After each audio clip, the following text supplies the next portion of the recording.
एक बार की बात है, बहुत समय पहले पहाड़ों और घने जंगलों के बीच बसा एक सुंदर सा गांव था जिसका नाम चंदनपुर था। ये गांव बाहर की दुनिया से कटा हुआ था, लेकिन यहाँ के लोग बहुत सादगी से रहते थे।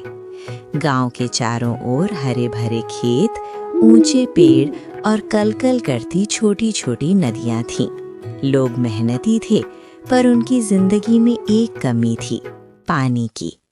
गांव में एक ही तालाब था जो साल के ज्यादातर समय सूखा रहता था। बरसात में थोड़ा पानी भर जाता, लेकिन गर्मियों में वो भी खत्म हो जाता। इसी वजह से फसलें सूख जाती और गांव के लोग परेशान रहते। चंदनपुर में एक लड़का रहता था जिसका नाम रवि था। वो करीब 15 साल का था। तेज दिमाग, साफ दिल और बहुत जिज्ञासु। उसे कहानियां सुनना और पुराने रहस्यों के बारे में जानना बहुत पसंद था। रवि की दादी अक्सर रात को उसे एक पुरानी कहानी सुनाया करती थी। दादी कहती थी, बेटा, हमारे गांव के पीछे जो घना जंगल है, उसके भीतर कहीं एक जादुई तालाब छिपा हुआ है।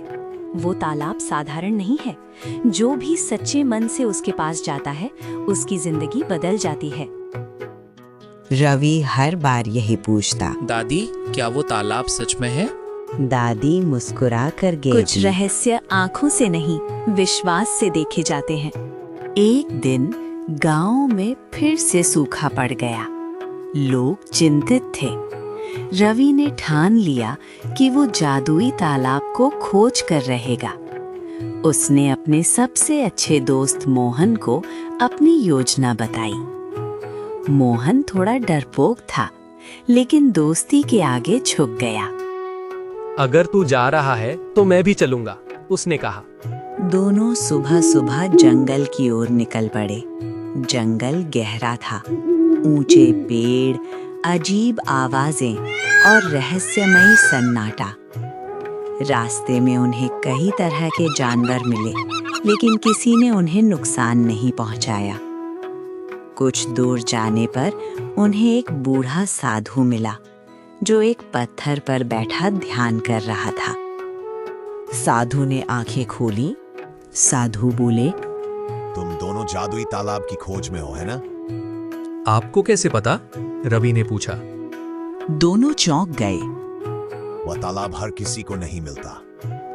वह पहुंचने से पहले दिल, लालच, डर और अहंकार तीनों को पीछे छोड़ना पड़ता है। साधु ने उन्हें 3 बातें बताईं।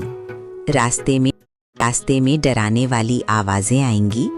एक जगह उन्हें सबसे प्रिय चीज छोड़नी होगी। तालाब के सामने सच बोलना होगा। ये कहकर साधु गायब हो गया। थोड़ी दूर चलने पर अजीब आवाजें आने लगीं, कभी किसी के रोने की, कभी हंसने की। मोहन डर गया। रवि, लौट चले। ये सिर्फ परीक्षा है, उसने कहा, लेकिन रवि ने उसका हाथ पकड़ा। आगे बढ़ने पर उन्हें एक चमकता हुआ पत्थर मिला। मोहन को सोने जैसा पत्थर बहुत पसंद आया, लेकिन उसे छोड़ना पड़ा। रवि को अपनी माँ की दी हुई छोटी सी माला छोड़नी पड़ी। दोनों की आंखों में आंसू थे, लेकिन वे आगे बढ़ गए। जंगल खुल गया और सामने एक सुंदर सा तालाब दिखाई दिया। उसका पानी नीला नहीं, बल्कि चांदी जैसा चमक रहा था।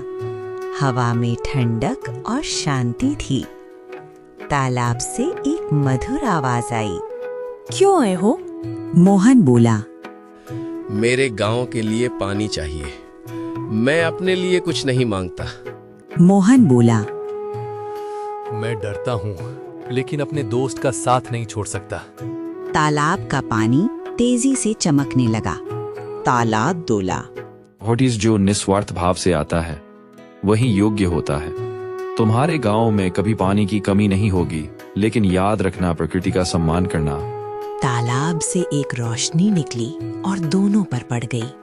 अगले ही पल दोनों खुद को गांव के पास पाए।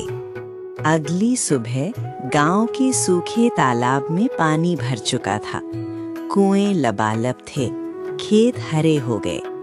गांव में खुशी की लहर दौड़ गई। रवि और मोहन ने किसी को पूरी बात नहीं बताई। वे जानते थे कि जादू तभी रहता है जब विश्वास और सादगी बनी रहे। दादी ने मुस्कुरा कर कहा, अब मान गए कि जादुई तालाब सच में है? रवि ने सिर झुका लिया। सीख, इस कहानी से हमें ये सीख मिलती है कि निस्वार्थ भावना सबसे बड़ा जादू है। प्रकृति का सम्मान करना हमारा कर्तव्य है। सच्चाई और साहस से असंभव भी संभव हो जाता है।